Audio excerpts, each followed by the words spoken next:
2001 8 MCQ question, right? Earth mass capital M, radius capital R. Earth surface, there is a rocket mass M. What is the escape velocity, right?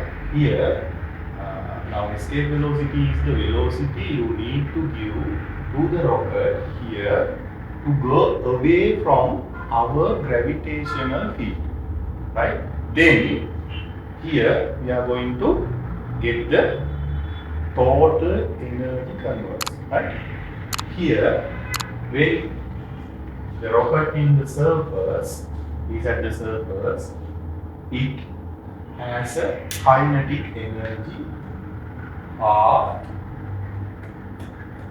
mv square, as well as potential energy remember minus gm divided by r, you need to multiply it with the mass. That's the total energy in the surface.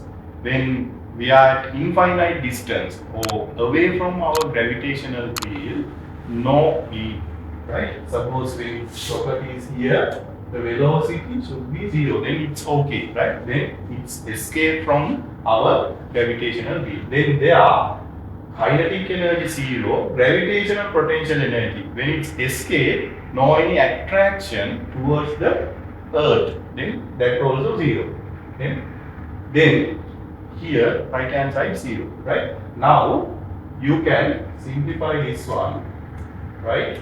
V square equal gm m divided by r, where you can divide the whole equation by simple a. Then, and you can bring this 2 to here, this one cancel out, 2g capital M divided by r is VE square. Then I want to cancel out square, then I have to take the square root. This is the answer for this question, answer number 1.